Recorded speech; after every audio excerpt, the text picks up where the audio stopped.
Teman-teman, pada bagian analisis data, kalian telah mempelajari salah satu bahasa pemrograman, yaitu Python. Nah, pada materi algoritma ini, kalian pun akan mempelajari satu bahasa pemrograman, yaitu bahasa C. Apakah kalian pernah mendengarnya? Bahasa C banyak dipakai untuk membuat sistem operasi dan program-program sistem, pemrograman tingkat rendah atau yang dekat ke perangkat keras, misalnya untuk kontrol peralatan, membuat toolkit pemrograman, dan menulis aplikasi. Untuk lebih jelasnya, mari kita simak materi berikut ini. Tetap fokus ya!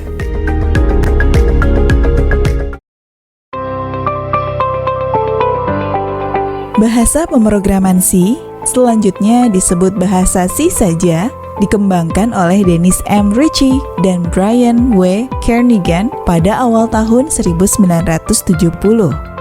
Perkembangan bahasa C tidak dapat dipisahkan dari perkembangan sistem operasi Unix yang 90% lebih diantaranya ditulis dalam bahasa C.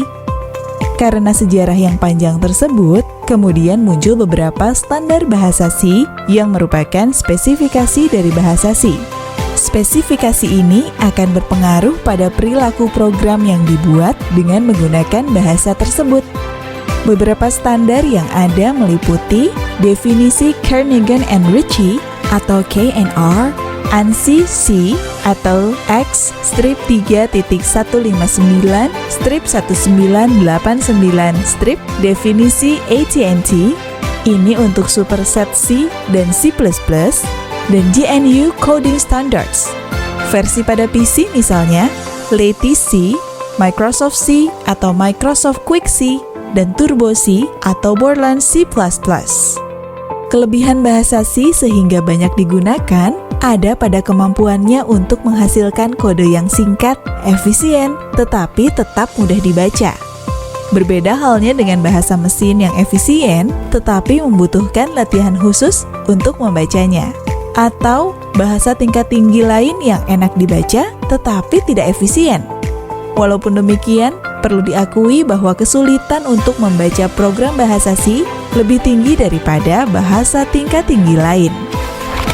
Bagian pertama, membuat program pertama dengan bahasa C. Sekarang, saatnya kalian memulai perjalanan kalian dalam membuat program dengan bahasa C. Namun, sebelum kalian memulai membuat program, ada persiapan yang harus kalian lakukan. Pertama, kalian membutuhkan sebuah tempat untuk bekerja yang disebut lingkungan pengembangan. Kedua, kalian harus memahami proses membuat program mulai dari mengetikkan kode program hingga menghasilkan program yang dapat dieksekusi atau dijalankan oleh komputer. Persiapan lingkungan pengembangan program menggunakan bahasa C dapat digambarkan pada gambar 7.3 pada halaman 150 mengenai alur proses membuat program dengan bahasa C. Langkah-langkah untuk membuat program di C rumit sekali. Namun sekarang ada IDE atau Integrated Development Environment, semuanya jadi mudah. Tulis program, satu kali klik, langsung bisa tampil. Contoh tampilan sebuah IDE dapat kalian lihat pada gambar 7.4 di halaman 150 dalam buku. Untuk dapat membuat program dalam bahasa C, diperlukan beberapa perangkat lunak. Perangkat lunak yang pertama ialah sebuah editor teks, tempat kita mengetikkan kode program. Selanjutnya ada sebuah kompilator atau compiler yang akan membaca kode bahasa C yang telah ditulis dan mengubahnya menjadi bahasa mesin atau bahasa assembly. Setelah itu, terdapat sebuah assembler yang akan mengubah bahasa mesin tersebut ke dalam kode biner yang dapat dipahami dan dieksekusi oleh komputer. Terakhir, terdapat sebuah penghubung atau linker yang akan menyatukan beberapa berkas yang dihasilkan dalam proses-proses sebelumnya ke dalam bentuk berkas yang dapat dieksekusi atau executable. Pada awalnya, perangkat lunak tersebut terpisah. Tetapi, untuk memudahkan, akhirnya dibuatlah sebuah perangkat lunak terintegrasi yang mencakup semua perangkat lunak di atas. Perangkat lunak tersebut disebut lingkungan pengembangan terpadu atau Integrated Development Environment atau IDE. Untuk bahasa C, beberapa IDE yang bisa digunakan ialah Eclipse, Atom, CodeBlocks, Genie, dan Visual Studio. Walaupun pada dasarnya semua IDE tersebut memiliki fungsi yang sama, tetapi terdapat perbedaan pada fitur-fitur tambahan yang membuat proses pemrograman menjadi lebih mudah dilakukan. Misalnya, fitur untuk membuat program secara kolaboratif, integrasi dengan repositori kode program daring, serta fitur autocomplete. Selain IDE yang dipasang di komputer masing-masing, terdapat pula IDE yang terpasang di cloud dan dapat diakses secara daring. Misalnya, ID1, tutorialspoint.com, dan onlinegdb.com. Selain itu terdapat juga CPP Droid, Mobile C, dan Coding C yang dapat digunakan pada ponsel cerdas. Suatu perusahaan di bidang informatika biasanya telah memiliki standar masing-masing dari lingkungan pengembangan yang digunakan. Menguasai lingkungan pengembangan secara maksimal akan membuat kalian lebih produktif untuk menghasilkan program yang efisien dan berkualitas tinggi, terutama ketika kalian bekerja dalam tim.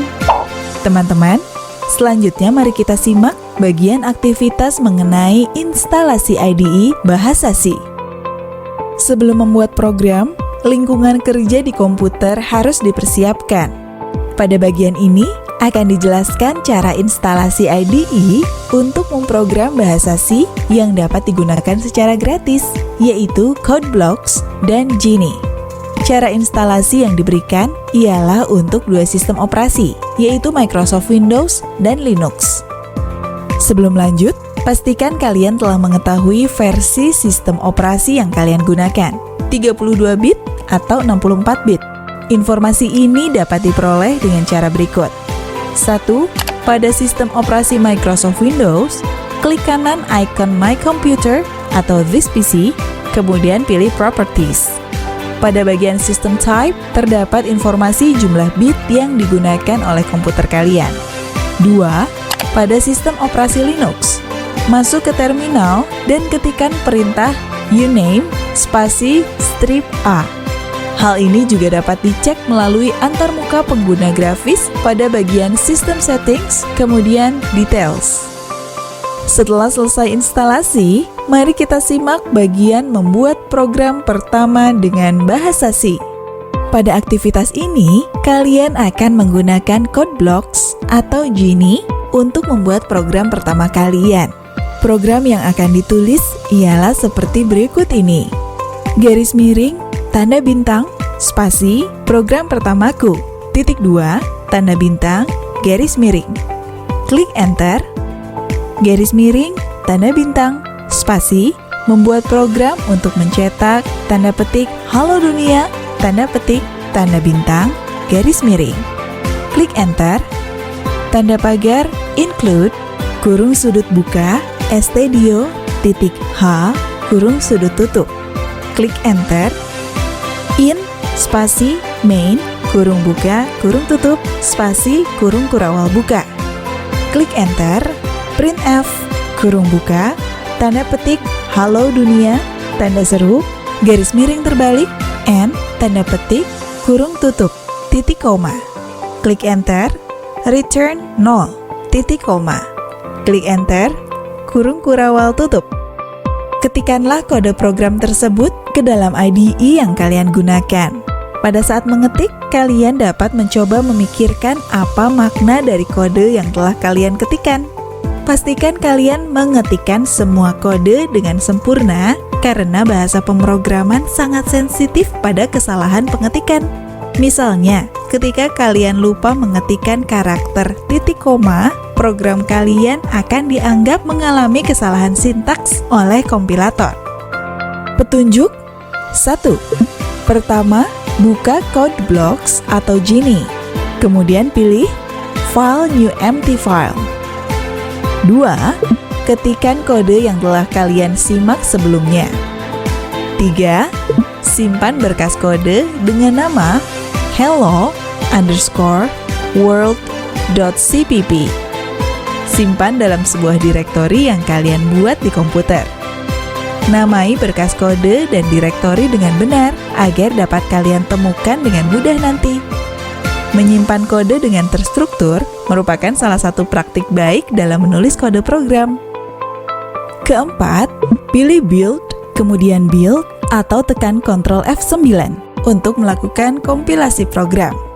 Pada tahap ini, kode program akan dikonversi ke dalam bentuk yang dapat dipahami dan dieksekusi oleh komputer.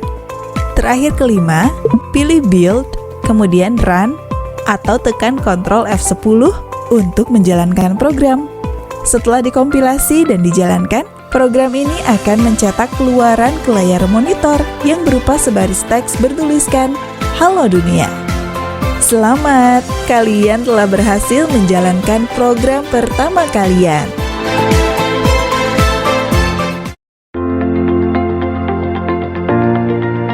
Praktik baik pemrograman. Pemrogram profesional harus menaati aturan-aturan yang lebih ketat. Beberapa perusahaan seperti Google bahkan mempunyai konvensi atau kesepakatan dan juga dikaitkan dengan bahasa pemrograman yang dipakai. Penasaran? Silahkan lihat contohnya di google.github.io/styleguide. Selama kelas 10, kalian akan menuliskan banyak program kecil-kecil yang perlu kalian simpan untuk bahan belajar. Jika kalian perlukan, dapat kalian pakai lagi potongan kodenya untuk mempercepat kalian melakukan tugas yang lebih besar. Sebuah program besar biasanya berasal dari potongan-potongan program kecil yang pernah dibuat sebelumnya. Pemrogram tidak perlu mengetik ulang lagi karena potongan kode tersebut sudah pernah diuji. Program kecil ini ibarat potongan puzzle yang kelak dapat kalian ambil dan rangkai menjadi sesuatu yang besar.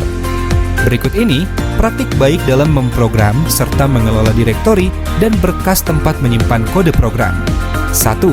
Selalu menuliskan nama file tempat menyimpan potongan kode sebagai baris pertama kode dalam bentuk komentar. 2. Menuliskan untuk apa potongan kode program ditulis akan memudahkan mengambilnya tanpa harus membaca semua kode. 3. Menuliskan komentar yang perlu untuk sekumpulan kode. Komentar tidak akan dieksekusi oleh kompilator karena fungsinya untuk membantu kalian memahami kode program. Komentar dapat ditulis dalam dua cara. Pertama, ditulis dalam satu baris atau lebih dan diawali dengan slash bintang dan diakhiri dengan bintang slash. Kedua, ditulis dalam satu baris dengan awalan double slash. Teman-teman, kalian telah menyimak bagian 1 pada subbab C mengenai bahasa pemrograman C. Jika kalian merasa kesulitan, silahkan berdiskusi dengan teman, guru, atau komunitas, baik secara luring maupun daring. Sampai jumpa pada materi berikutnya ya!